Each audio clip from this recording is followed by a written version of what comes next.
लोकसभा चुनाव में बीजेपी ने 7 राज्यों में क्लीन स्वीप किया था और अब बारी एनडीए के क्लीन स्वीप करने की है। लोकसभा चुनाव में कांग्रेस सहित इंडी गठबंधन 234 सीटें ही जीत पाई, लेकिन एनडीए के क्लीन स्वीप से विपक्ष को संसद में 3 सीटों का नुकसान उठाना पड़ेगा। ये नुकसान लोकसभा में नहीं बल्कि उसे राज्यसभा से होने जा रहा है। इस पूरे मुकाबले में सबसे ज्यादा फायदा बीजेपी को होने जा रहा है, जिसे विपक्ष एक तरह से तश्तरी में सजाकर राज्यसभा की सीटें देने जा रही है। संसद का चुनाव जीतने के कारण राज्यसभा की 10 सीटें खाली हो गई हैं। अब इन सीटों पर उपचुनाव होने वाले हैं, जिनमें एनडीए को भारी सफलता मिलने की उम्मीद है।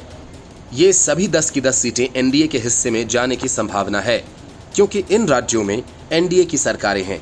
एक और सीट का उपचुनाव महाराष्ट्र में भी होना है, वह भी एनडीए के हिस्से में ही जाएगी। लोकसभा चुनाव जीतने वाले राज्यसभा के 10 में से 7 सांसद भाजपा के हैं। इनमें महाराष्ट्र के उदयनराजे भोसले, पीयूष गोयल, त्रिपुरा में विप्लव देब, मध्य प्रदेश में ज्योतिरादित्य सिंधिया, बिहार में विवेक ठाकुर, असम में कामाख्या प्रसाद ताशा और सर्बानंद सोनोवाल शामिल हैं। भाजपा एक बार फिर इन सीटों को अपने पास ही रखेगी और उनकी जीत भी लगभग तय है। इसके अलावा राजस्थान के कांग्रेस की केसी वेणुगोपाल की सीट भी भाजपा ही के पास जाएगी। बिहार में राजद की मीसा भारती की खाली हुई राज्यसभा सीट भी अब एनडीए के हिस्से में जाएगी। ये सीट जदयू के हिस्से में जा सकती है।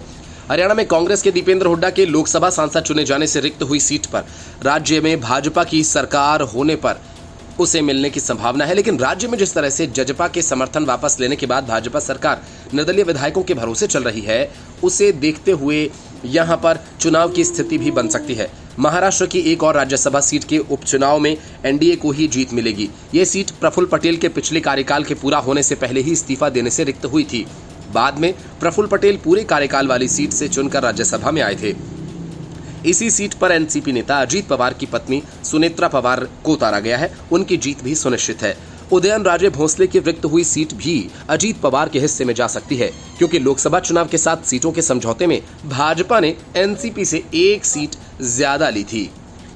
Report news of India.